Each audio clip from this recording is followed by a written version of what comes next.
gracious, I have not had so much trouble setting up this phone before. Huh? Look at that horrible pile of clean clothes right there. We don't need that. All right. Welcome back, readers and friends across the internet. I have another book review for you. This is my iPhone. This is not my typical setup, but I found out this iPhone is really fast to just knock a video out. I'll still try to edit it like post, but anyway, new book. You've already seen the thumbnail. Good Omens by Terry Pratchett and Neil Gaiman. Without the S, Neil Gaiman. Anyway, some people love this book. They read it over and over again. In fact, in the back there are these cool interviews. I think there's 3 interviews, but the final 2, one is Neil Gaiman and his thoughts on Terry Pratchett. The other is Terry Pratchett and his thoughts on Neil Gaiman. Spoiler, they like each other. They're good friends. They met back in 1985, and they decided to write this book together. And I don't know if they really decided to just do it or if it just happened. Also in the back of the book, I think there's another little interview, and it talks about how this book really has a strong cult following. Like, a lot of people really, really love this book. I'm not yet one of those people.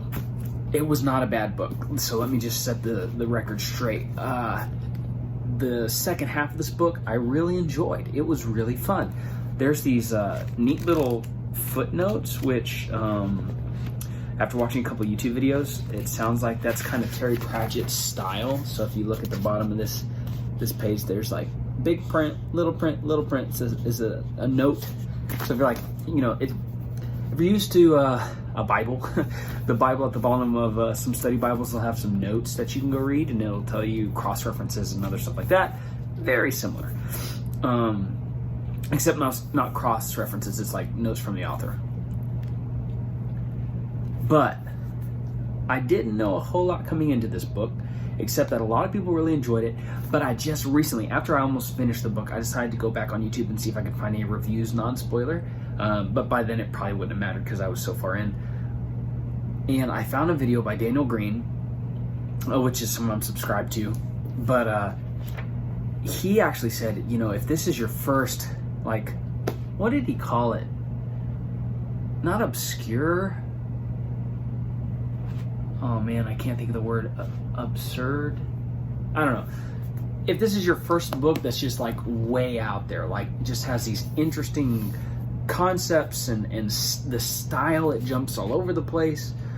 If this is your first book to do that, it's probably not your best intro book. He recommended Hitchhiker's Guide to the Galaxy, which is on my to be read list.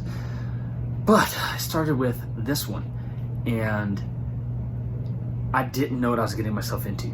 It jumped around so much in the first half of the book that at times I was kind of like, what? Where am I? Who am I talking with? Who am I reading about? Will this person... So I'm also reading, if you don't know, The Wheel of Time. And a lot of the characters in The Wheel of Time pop in, they have a scene, they disappear, but they come back. Most of them come back. Most. And so it's kind of important to pay attention to those people. With this, you never know if it's just like a little cut scene, if you're ever going to see them again. And because of that, I found it almost distracting to try to comprehend all this stuff. And so I picked this book up thinking it was going to be a light read, just blow right through it. And after halfway through, I was like, man, this is not a light read. This is kind of a book you need to pay attention to, like really pay attention to, so that you're picking up on all the minute details. A little bit too late to read halfway through because I wasn't going to start over. But after I started skimming through the first half again, just trying to see if I did retain stuff, I was retaining things. But when I was reading it, I was really thinking, this probably would make for a good TV series. And then I realized there's this fake sticker on the front that says, soon to be a TV series. So it's already a TV series. And they might be working on season 2 for all I know. But yeah, it was an enjoyable book. And if you have any biblical knowledge, like if you grew up in church or if you still go to church, there's fun little nuggets in here that you'll pick up on if you don't have a churchy background, you'll still enjoy this book. Just being in America, you'll pick up on subtle cues here and there, and you don't need like a theological seminary degree to understand what's being said and who the characters are. But yeah, I did find it to be entertaining. I will probably read this again in the future, not anytime soon, but maybe after I watch the TV series, I'll pick it back up again and see just how close, how parallel they are, how like true to the book that the TV series stayed. I think Daniel Green hit the nail on the head that Neil Gaiman writes. I can't remember the word. It's not absurd. Maybe it is absurd. Just these really crazy like books that are not your norm. Like if you're looking for a story, you start at point A and you go through the alphabet to get to Z. This is not that. It does start at A, it does end at Z, but the rest of the letters inside are not necessarily in alphabetical order. And you need to know that before you jump into this book. If you just jump into this book, if you're one of the lucky few, I guess you'll just love it. That was not me. That's my fault probably. I didn't know what I was getting into. I did enjoy the second half of the book. The second half of the book was really good. I felt like maybe the last chapter I wasn't enjoying anymore because I figured I kind of knew what was happening. But all in all, if you're looking for interesting read, something that's out of the norm, this is definitely out of the norm. This is not your typical fairy tale. This is not your typical epic fantasy. This is way out there. In case you don't know anything about this book, Good Omens, it's about an angel and a demon. They are both trying to deal with the fact that the apocalypse is about to happen. The Antichrist is here. He is born, and when he turns a certain age, everything kicks into gear.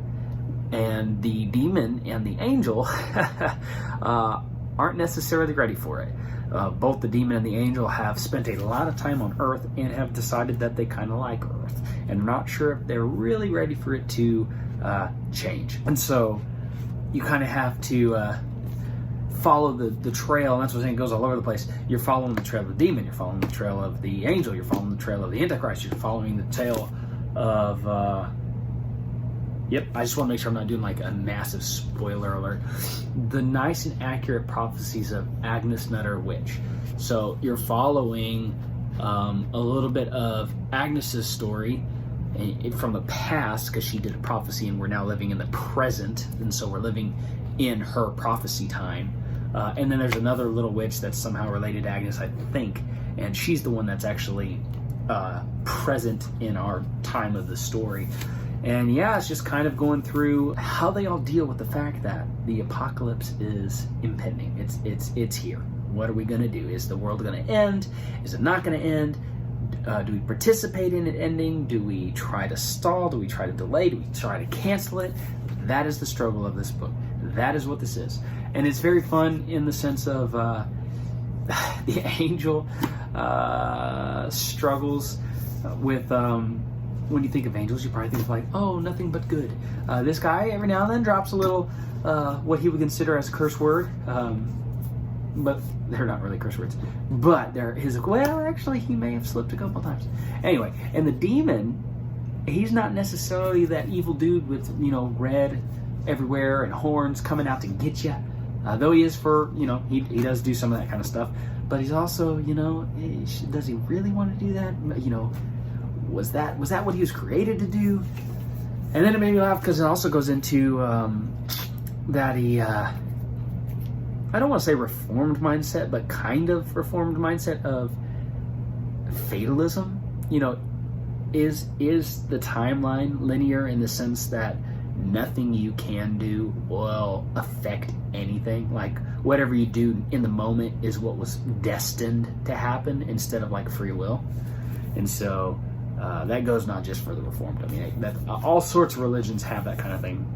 But anyway, it was a very interesting read. It was a very comical spin on the end times. And if you've read Neil Gaiman before, you might really enjoy this book. If you like Terry Pratchett, you might really like this book.